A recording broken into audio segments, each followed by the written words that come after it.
1. She went on an anti-immigrant rant in a crowded donut shop. She had her back to everyone, so she couldn't see that people were looking at her. But I was facing them and saw everyone's stares. Fun times. 2. I'm posting everything we say on Instagram, and I'm getting suggestions on what to ask you from my followers. Went to the toilet and left. 3. We had a great time at bar 1 and proceeded to bar 2. Immediately arriving at bar 2, music was playing and people were dancing.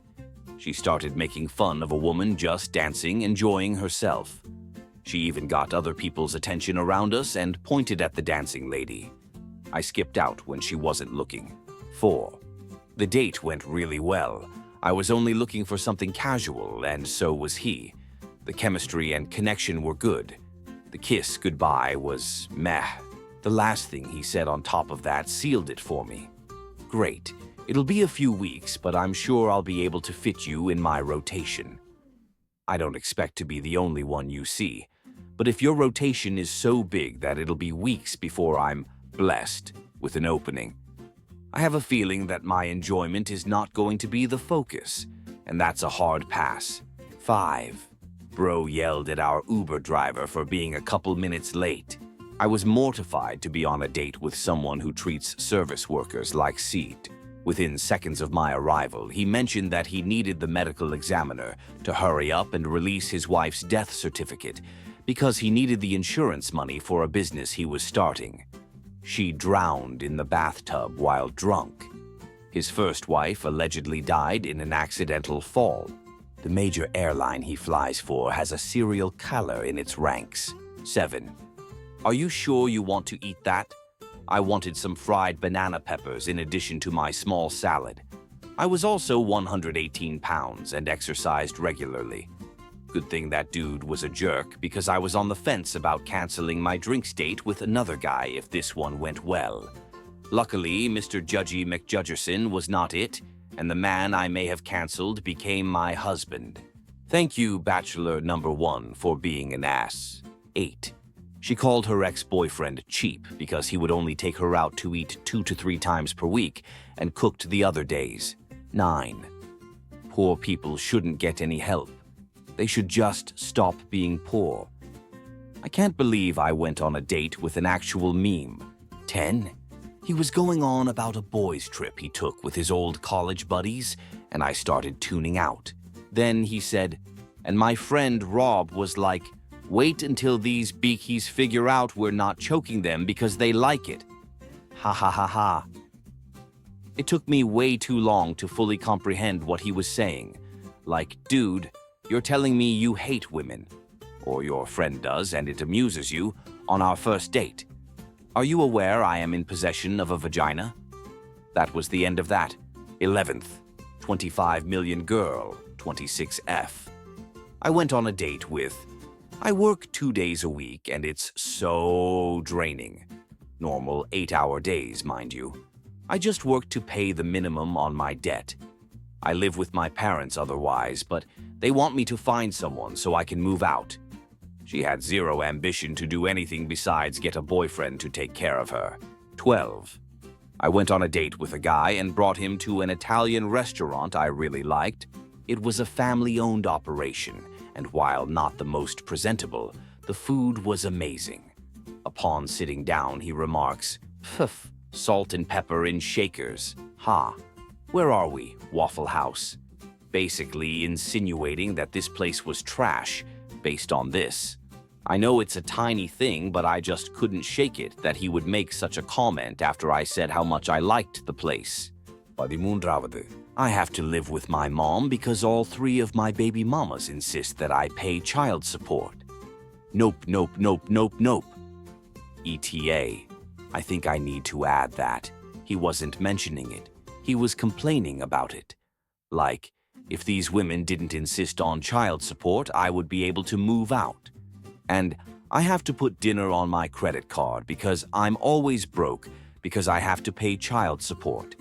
I paid for my own meal, BTW, which I don't mind doing. I always insist on the first date so they don't think I owe them something in return. but he had to out his $12 Denny's meal. Yes, he insisted on Denny's. On a credit card. 14. Went on a date with a guy once who had to share multiple times on the date about something Andrew Tate said about women and dating. It's like we couldn't have a conversation about modern-day dating without him quoting what this guy said about it. 1. Andrew Tate is terrible. And 2. Please formulate your own opinions rather than just adopting them all from someone else. I'm on a date with you, not Andrew Tate. 15. I expect my women to be shaved from below the eyebrows. Padinare, as I exited my car in the parking lot to meet up for dinner. OMG, you lied. You said you were 5 feet 8 inches. You are at least 5 feet 10 in heels. Do you not see how embarrassing this is for me? I immediately got back in my car and drove away. We hadn't even greeted each other yet. He just angrily screamed this at me from 20 feet away. He is 5 feet 10 inches. I had no problem with him being 5'10", but apparently he does. It was a weird interaction. Padineravadu. You're not black enough for me. When my date told me this, I excused myself to the bathroom and dipped out the side door of the restaurant, leaving her with the check. 18. Don't call me. My husband checks my phone. 19. We went to a club where there were lots of dancing. There was a woman there who was clearly trashed and blacked out on the dance floor. I don't know how she was still standing upright, as she looked like she shouldn't be.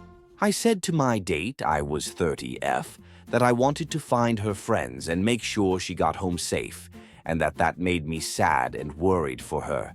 And my date said, well, most girls have fantasies about being robbed, so she probably would like it. Needless to say, I rejected his offer to stay over that night and braved the NYC subway at 2 a.m. instead. There was no second date. 20. For context, I have cerebral palsy. I am well adjusted, so it's not always obvious, but I needed tons of OT and PT growing up, and I currently have a hard time with balance, spatial perception, and muscle control. I landed a date with this very hot girl, ticked off all the boxes I liked, and she was very sweet to boot. By all accounts, the date was going perfectly.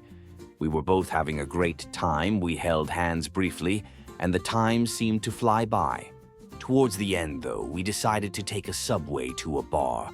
I really liked across town, and she saw a sign that stated seated passengers would need to surrender their seats to elders and/or disabled people who need them.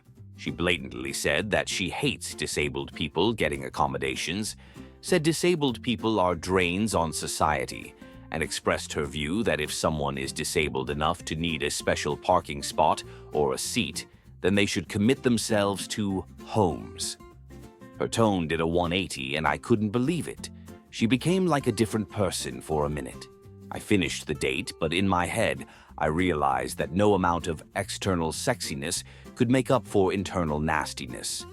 An hour-ish after I got home, she texted me saying she had a wonderful time and asked me on a second date, and I apologized and said, no, not interested. She asked why, and I told her that I was, in fact, a disabled person and was hurt by her comments on the subway, and she never responded. One of my friends was annoyed that I turned down such a hot girl until I explained all of what happened. That was that. 21. Had a date with a guy who interrupted me several times and then told me, I just really love interrupting you because you make this word face when I do. I ended the date about 5 minutes later. Edit. I did mean weird, not word. 22nd. We walked into a bar and most of the people there were black. No big deal, I live in a southern city that's mostly black. Segregation might exist here, but you've got to work for it. She had just moved to my city, so wasn't accustomed to this, I guess. She took one look around and said, do you want to go somewhere where there's more people like us? I thought she meant lesbians, so I said sure, and suggested a bar a lot of lesbians go to. We get to the bar, lo and behold, it's roughly 50-50 split between black and white folk. She said, "There's still so many of them." I finally asked what she meant. Bold as day, she said, "Black people. There's so many black people." Date over. 23. She said something to the effect of, "I have 2 kids. Don't waste my time unless you plan to be a father to them." I'm okay with kids, but not with that approach. 24. He told me he didn't feel comfortable that I was pursuing a doctorate because he didn't like women who thought they were smarter than he was. 25. I had a dude do nothing but monologue about his ex the entire date. He kept repeating the same, "but I'm totally over her" line. It got so bad he even started showing me pictures and her social media, showing me that she was dating someone new now. I kinda just realized this dude needed someone to talk to in that moment, and I really had nothing better going on. So fuck it. Speak your truth, man. The date was 2.5 hours long. 26. Not the first date, but the first time we had sex. I forgot I left my Nuva ring in, so it hurt when he tried to penetrate me. I couldn't understand why it was sore and was actually really worried, but he looked unbelievably smug and proud that his doc had hurt me, maybe cause it was validating as to his size, and said, "Don't worry, you'll learn to get better at taking it." My ability to take it is fine, for the record.